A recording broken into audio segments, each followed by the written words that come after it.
Hampir semua partai menilai rekam jejak mereka di PDIP itu cacat perilaku kepartean. Tidak pantas dilakukan oleh kader partai.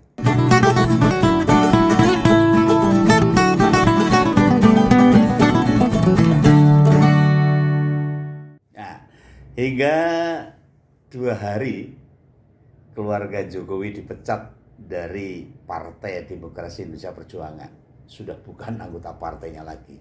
Kita belum mendengar ini. Belum mendengar apapun yang disampaikan oleh mereka. Baik mantan presiden, wakil presiden maupun calon gubernur Sumatera Utara terpilih itu. Jangankan mereka, para influencer, pendukung, relawan Jokowi atau bolone mase, hingga pegiat medsos Dokicik, nggak ada yang komentar, diam seribu bahasa. Apakah karena belum ada perintah itu bagaimana menanggapi isu ini, atau komando belum turun dari ngelempar argumen-argumen untuk berpendapat, ya. Atau bingung mereka mesti gimana itu. Lah muga-muga bukan karena transferan mlebu rekening.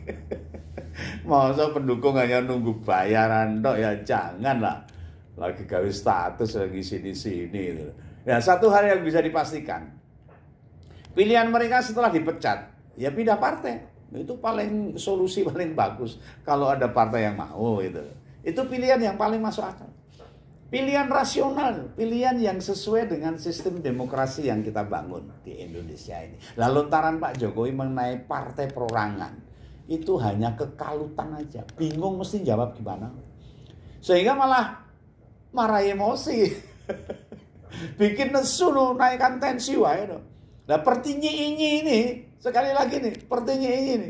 Apakah partai di luar PDIP dengan pintu terbuka, dengan tangan terbuka lebar siap menerima mereka menjadi anggota partai? Nah, jika dulu memang banyak partai sedekah dawuh, manut takut, nurut semua perintah Jokowi. Nah, sekarang pada nggak mau. Jika sekedar masuk partai tinggal bergabung ke PSI lah, kan selesai perkara. Itu partai anaknya kan nggak pakai syarat apapun. Lah katanya punya pendukungnya banyak. Jare wong hebat, disebut mampu merobohkan kandang banteng gitu loh. Mestinya mau partai apapun kan ya nggak masalah. Partai-partai berebut ya mestinya. Supaya gabung sama mereka, harusnya gitu. Lah diumpamakan Messi, pemain sepak bola, atau Ronaldo, diputus kontrak, bebas ikatan sama klub. Walah ya dukung berutuk. Padahal mau merekrut, rebutan itu Messi sama Ronaldo. Nah ini ibarat kompresor ini, apapun yang dialiri angin jadi melempung, membesar lah, gede. Atau partai projo tentang dideklarasi sekalian memutuskan Pak Jokowi sebagai ketua umum kan bisa, atau dewan penasihat lah, bisa juga dewan pertimbangan, atau otomatis partai projo jadi partai yang disekani nanti, tinggal tuku labu. Lah segani sego itu nasi itu. Gue makan malam cocok tuh. Lah kenapa sekarang pada gak satset, das, gerak cepat, padahal menerima mereka? Kan aneh ini, aneh banget ini. Nah beneran orang hebat, politisi ulung, tokoh besar, bahkan sempat disebut bapak bangsa, gak akan dibiarkan keleleran, luntang-lantung gak punya partai, ya, gak mungkin ini. Politisi gak punya tempat berteduh. Lah ini Om Begawan ini bukan ngarang bebas loh, ini bukan asal ngomong loh. Tidak asal bicara ini. Tidak bangun opini semaunya Om Begawan aja. Nanti tak tunjukkan. Beberapa petinggi partai yang cenderung menghindar menanggapi pemecatan keluarga Jokowi ini. Loh, tak kira mereka tidak akan mudah begitu saja loh menerima mantan presiden masuk ke partai mereka. Hati-hati mereka. Apalagi partai-partai yang punya kursi di Senayan. Nek para pendukung penak wae nyebut Jokowi itu politisi besar, kredibel, duwe prestasi, banyak pendukungnya, relawannya berjuta-juta. Lah bagi petinggi partai mereka mikirnya berbeda. Tidak seperti orang kebanyakan asal nerima begitu saja. Dengan apa yang sudah dilakukan Jokowi serta anak dan menantunya, itu perkaranya bukan remeh-remeh, ini serius. Tidak sesuatu yang sepele. Nah, sekelas Bu Mega saja pendiri PDIP dan punya komitmen menjaga teguh konstitusi saja bisa disepelekan sama keluarga Jokowi. Bisa dikhianati partainya, malah bahkan mau dihancurkan, diambruki. Apalagi ketua partai lain. Ini jadi perkara penting nan krusial loh ini. Apabila pemecatan itu cuma gawe-gawe ini PDIP hanya karena subjektivitas partai banteng saja, pasti sejak mau pilpres itu keluarga Jokowi sudah resmi ganti partai loh. Iya, faktanya apa seperti itu? Enggak loh. Hasil pilkada kemarin jelas jadi pertimbangan penting loh. Semua partai untuk mudah menerima Jokowi apa enggak itu mereka mempertimbangkan hasil pilkada kemarin. Partai-partai secara serius sekarang ini mengkalkulasi atau menghitung. Ya, umi ngitung apakah bakal lebih menguntungkan atau tidak ketika menerima mereka itu. Dan faktor terbesar yang membuat mereka ragu-ragu di Pilpres 2029, Gibran hampir dipastikan akan turun di gelanggang Pilpres 2029. Nah tentu bagi partai itu faktor utama yang mesti dipikir secara jernih, dikaji mendalam, dibedah dengan segala faktor yang melingkupinya. Apakah nanti menguntungkan partai mereka? Bila hasilnya malah justru merugikan ngusung Gibran 2029, mereka akan dengan tegas menolak keluarga Jokowi bergabung. Nah, secara matematika politik hitung-hitungan loh ini. Memang PAN yang paling tanpa beban siap menerima Jokowi. Nah, begini kutipan Sekjen PAN ini, Mas Eko Purnomo atau Eko Patrio itu pelawak itu atas sikap PAN yang membuka diri kepada Jokowi. Ada karpet biru buat Bapak Jokowi, silakan. Sama keluarganya berarti? Udah, keluarganya semuanya deh, pokoknya terbuka untuk Pak Jokowi untuk masuk. Saya sebagai Sekjen memberikan karpet biru untuk Bapak Jokowi. Ya, dia bilang begini, ya kalau ditimbang-timbang di 5 tahun mendatang siapa sih yang bisa digadang-gadang seorang kader Matahari akan maju di Pilpres? Nggak ada. Lah di pilkada kemarin itu setingkat gubernur saja hanya ada 2 kader PAN yang menang pilgub dari 34 provinsi loh. Adalah Al Haris dan Helmi Hasan menang di Provinsi Jambi serta Provinsi Bengkulu. Dan ini membuka diri para keluarga mantan presiden diharapkan akan menambah pemilih partai itu. Nah Pak Zulhas mungkin pusing juga buat meraih suara pemilih tembus 10%. Atau kursi di Senayan mencapai 10% alias 58 kursi. Nah prestasi PAN terbaik itu di tahun 2004. Atau 20 tahun yang lalu dengan kursi wakil rakyat itu 53 atau sekitar 9,6%. Itu PAN. Nah bagaimana dengan partai lain? Orang usah nyenggol PKS lah, jangan. Sudah pasti mereka menolak, nggak mau. Awang 10 tahun jadi oposisi pemerintahan Jokowi, masa waktu Jokowi lengser dibuang sama PDIP, sama diterima, rasanya nyenggol PKS. Ibarat kita nunggu tahun baruan pitik kate, tidak akan pernah kejadian itu PKS menerima keluarga Jokowi. Walau begitu, Pak Mardhani Ali nyebut Pak Jokowi sebagai presiden 2 periode itu bukan sosok sembarangan loh. Lah bicara bukan sosok sembarangan kok nggak mau buka diri toh Pak. Omongannya sama hatinya kok ya beda.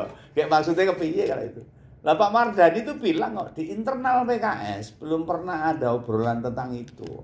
Masa ada tokoh besar gak berusaha ditarik jadi kader PKS. Apa Kang Eman itu Pak? Nek wegah ya wegah wae lah, nggak usah pakai babu-babu itu. Nggak pakai dalil-dalil lah mana. Nah, sikap selanjutnya sing marai aku gumun itu. Wah, aneh ini. Sing bikin melongo Begawan ini ya sikap dari Beringin, Partai Kuning ini. Lah Golkar ini nek simak bulete Pak Balil ini. Soal apakah dia wis nawarin mantan presiden masuk Golkar apa belum? Nah ini. Tapi kamu udah ngajak belum Pak? Udah ngajak Pak Jokowi untuk bergabung? Ada deh. Berarti ada ya Pak? Ada ya Pak? Udah ngajak ya Pak? Sampai ada ajakan terjemahkan dengan sendiri-sendiri. Ya makanya Pak, ada apa enggak Pak? Ada ajakannya Pak? Ya kita lihat aja nanti ya. Loh itu pertanyaannya sepele banget loh. Tinggal menjawab sudah ngajak atau belum.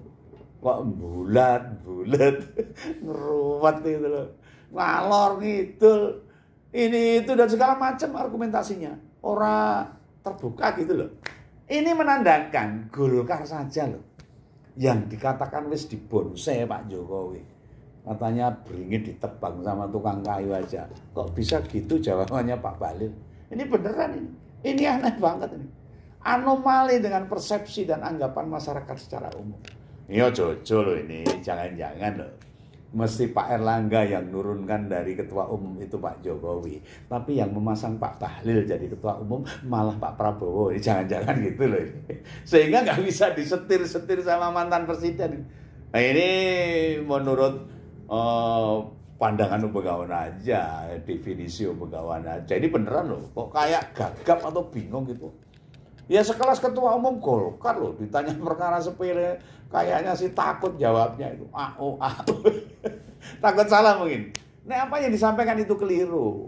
Wow, bisa hilang jabatan Menteri SDM itu. Nah cukup itu.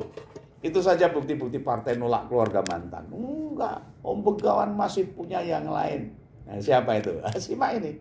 Sebagai ketua umum menyikapi pemecatan Pak Jokowi ini seperti apa, Mas? Dari PDIP kira-kira Demokrat sendiri membuka peluang nggak apabila Pak Jokowi ingin bergabung? Saya nggak ingin berkomentar terlalu jauh ya. Jelas kita jagalah situasi politik secara nasional. Mudah-mudahan kita mengakhiri 2024 ini dengan baik. Nah loh, Mas AHY aja terlihat kaget. Terkejut itu, gak nyangka disuruh nanggepin pemecatan keluarga mantan bosnya itu. Nah sebagai ketua umum partai yang pernah diobok-obok dalam isu KLB, di hati kecilnya tuh masih ada rasa dongkol, pasti jengkel, pasti mangkel, iya. Hatinya dia mesti nahan diri, bisa bersikap dewasa dan menolak berkomentar mengenai hal itu. Tinimbang salah ngomong nih. Atau malah nanti mau dimarahi Pak SBY. Ya hanya komentar normatif aja lah. Bisa jadi Mas AHY ini bayangkan dulu Pak Jokowi di luar aja ngosak asik Demokrat. Gimana jadi orang Demokrat? Malah gawe perkara. Mas AHY bisa kelimpungan. Bagaimana dengan PKB? Ada dua suara yang muncul dari petinggi PKB. Nah kalau Pak Jazihul ngeresponnya dengan no comment, nggak komentar dia tidak komentar itu. Sedangkan Pak Daniel Johan, salah satu petinggi DPP PKB itu pilih nggak mau menawari. Mengapa begitu? Soalnya Pak Jokowi sempat bilang dia itu partai perorangan. Nah itu dianggap kode. Pengen merdeka dulu lah, orang gabung ke partai manapun. Ya ini bener ini. Sehingga Partai Bumi ini dikelilingi bintang 9 itu, udah nawari. Bagaimana dengan partai lain? Sopo nah yang belum tak buka ya? Om Begawan belum nyebut apa? Wah, ameh lali nih. Partainya Pak Surya Paloh, Nasdem. Oh, meh ketinggalan. Nah, Bang Bestari Barus itu sebagai salah satu elit Nasdem lebih menegaskan bila ada yang mau gabung, penting itu memenuhi syarat sebagai kader. Loh, lah kok malah ngajukan syarat duluan ini. Bukankah syarat jadi kader partai itu mudah? Kenapa nyebut-nyebut syarat? Tidakkah ini kode semacam penolakan halus begitu kan? Nah bisa dibilang ini gitu. Nek kemecer itu apa ya? Pengen banget loh. Pengen dan gabung lah. Harusnya kayak PAN itu. Merapat dulu soal persyaratan urusan belakang. Tapi ya kalau kayak Nasdem gini, sekelas mantan presiden bekas kader partai besar, mosok yang disodorkan duluan syarat. Aneh-aneh banget. Lah menurut PLT Ketua Umum Pak Mardiono, Ketua Umum P3, mereka terbuka, tetapi P3 itu partai kader. Lah kok bawa-bawa identitas kader aja juga, ini maksudnya gimana ini? Ini sepertinya kode penolakan yang halus juga ini. Yang namanya kader, begitu belum melebu itu, keluarga Jokowi dijamin tidak akan jadi apa-apa dulu. No.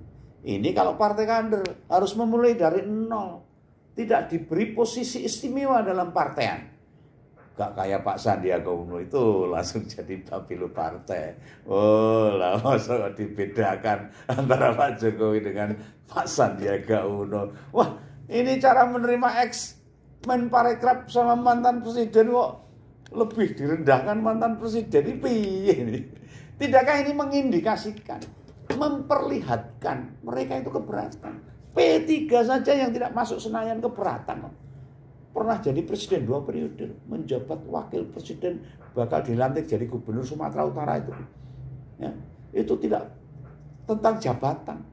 Hampir semua partai menilai rekam jejak mereka di PDIP itu cacat perilaku kepartean. Tidak pantas dilakukan oleh kader partai. Ada sebuah pengkhianatan yang sangat menyakitkan partai. Itu partai yang ngerawat, partai yang mendukung, yang membela jadi khianati, apalagi yang baru-baruan. Itu adalah sikap-sikap tidak etis kalau seperti itu, yang selama ini dipegang teguh partai-partai di Indonesia.